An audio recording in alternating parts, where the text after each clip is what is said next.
فاذا جاءت الصاخه کله چې د قیامت اغلویه هنګنامه او د قیامت اغلوی خبر راشي نو دا به دومره خطرناک او دومره سخت خبر وي د هغې حالاتو تذکره رب العالمین په خپله فرمایي چې دومره سخته به یوم یفر المرء من اخیه په دغه ورځ باندې به رور د رور نه تښتي و امه و ابیه او بچی به د خپل مور پلار نه تښتي و صاحبته و بنیه او د خاوند به د خپلې ښځې نه تښتي او د مور او پلار به د خپلو بچو نه تښتي. دومره به خطرناک منظري او تحته به د تښتېدلو وجه به دی چې چېرته نیکي رانه ونه غواړي.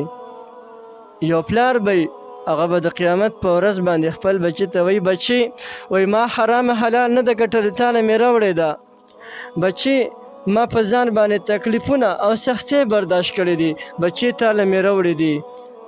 پلار دا بچي به د دې پلار ډېر زبردست تعریف وکړي. دا پلار به ورته وایي بچي وایي ستا دپاره ما دونه سختۍ برداشت کړي دي د ستا پرورش ما کړی دی بچي نن ما ته د یوې نیکۍ ضرورت دی بچي یوه نیکي مې پکار ده. دا بچی ورته وایي بابا خفه نه شي زما سره خپل حساب کتاب نه دی شوی زه په خپلو خولو کې ډوب یم چې یاره زه به جنتي یم که زه به دوزخي یم ما سره خپل حساب کتاب نه دی شوی نو بابا زه تاله نیکي نشم درکولی. دومره خطرناک منظر دی چې انبیای کرام به هغوی به هم وایي نفسي نفسي نفسي الله ما ته خیر کړي ما ته خیر کړي لیکن د مسلمانانو پیغمبر زار شمتنه جناب محمد رسول الله صلی الله علیه وسلم مبارک به څه وایي امتی امتی الله زما امت ته خیر کړي الله زما امت ته خیر کړي. داسې شفیق مهربانه پیغمبر بهر کې دومره سختي وي چې د خلکه به د سختۍ نه ډېر زیات تنګ شي. د هغې په باره کې بیا هم بعضې کسان داسې دي چې هغه به د قیامت په ورځ باندې د الله د عرش د سوري د لاندې به وي.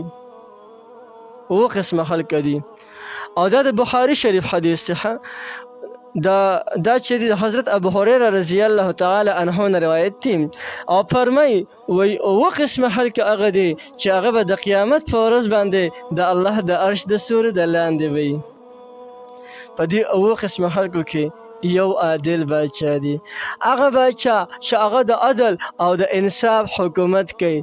کم باچا چې د عدل او د انصاف حکومت کوي دا باچا به د قیامت په ورځ د الله د عرش د سوري د لاندې وي.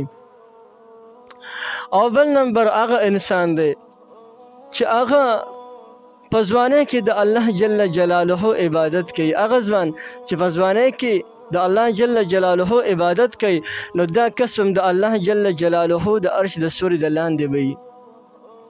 او بل هغه یو کس دی چې هغه زړه د جماعتونو سره تړلی وي یعنی د انسان 5 وخته منځونه کوي او د هغې د صفایۍ او د هغې د ضروریاتو خیال ساتي نو دا کس به هم د قیامت په ورځ باندې د الله جل جلاله د عرش د سوري د لاندې وي.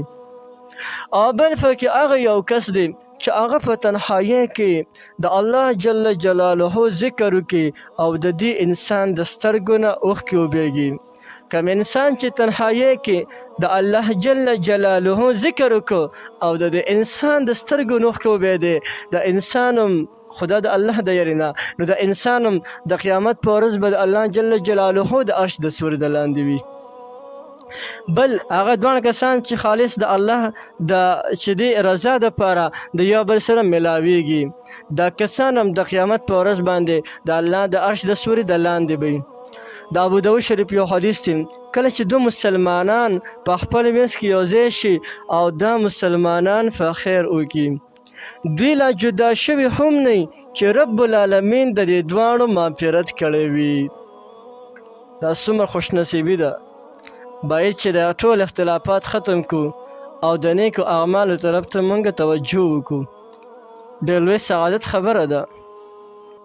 بل هغه انسان دی چې هغه د یو شریف خاندان والا ښځه د خپل ځان طرف ته متوجه کړي چې راشه ورته وایي چې راشه ما سره دغه وکړه بدعملي وکړه او دې ورته وایي نه زه د الله نه یریږم خالص د الله د رضا دپاره د الله د یرې نه دغه ناروا کار پرېږدي دا کسب هم د قیامت په ورځ باندې د الله جل جلاله د عرش د سوري د لاندې به وي. او بل هغه انسان دی چې هغه داسې پټه صدقه ورکړي چې د اګست لاس ته نه هم خبر نشي چې د ښي لاس داسې صدقه کړل. نو دا اووه قسمه هلکه دي. یاره د ټولو بهترینه صدقه خو هغه ده چې پټ جیب ته لاس واچې او چې سور ووتل نو بس هغه وله ورکه او لاس کې ورته مه ورکوه، ورته جیب کې واچوه چې هغې هم څه نه کړي او دا هم ورته مه وایه چې ما ته دعا وکړه. دا خو تا د دعا دپاره بیا ورکړه، د الله رضا دپاره خو دې ور نه کړه، نه به دعا دپاره ورکړې او نه به د پټو دپاره ورکړې. هسې نه چې د شپېتو والا چې دی غوړي واخله بیا وایي چې یاره الله شا یو پټو رالوباسه چې ما صدقه وکړه. نه، دا تا د بنده دپاره وکړه، الله دپاره نه ده کړې. دا صدقې ته بیا ضرورت نشته. خالص د الله د رضا دپاره کم انسان صدقه وکړي نو دا صدقې والا کسب هم د قیامت په ورځ باندې د الله د عرش د سوري د لاندې به وي. نو په دې کسانو کې یو هغه انسان هم دی چې هغه په تنهایۍ کې د الله جل جلاله ذکر وکړي او د ده د سترګو نه اوښکې وبهېږي. دا خبر یاد ساتئ، دوه قسمه سترګې دي چې په هغې باندې د دوزخ اور حرام دی. یوه د مجاهد هغه سترګه ده چې کم په میدان جهاد په میدان جنگ کې د کافر د ملک او د قوم او د دین په دفاع کې ویښه پاتې شوي. او دویم نمبر هغه سترګه ده کومې سترګې چې د الله د یرې نه جړلي، کومې سترګې چې د الله جل جلاله د یرې نه وجړل په دې سترګې باندې د دوزخ اور حرام دی. نو باید موږ په خپلو ګناهونو باندې رب العالمین ته وجاړو، جړاګانې بریادونه وکړو.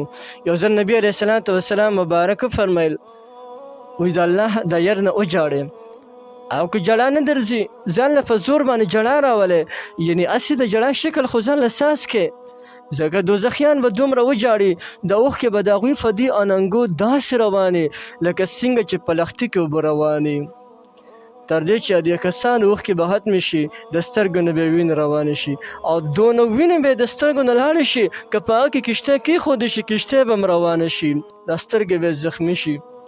خو دا جړا فریاد به هلته فایده نه ورکوي. د جړا او د فریاد ځای صرف دنیا ده. په دې دنیا کې الله ته وجاړه، په دې دنیا کې الله د خپل ځان راضي که.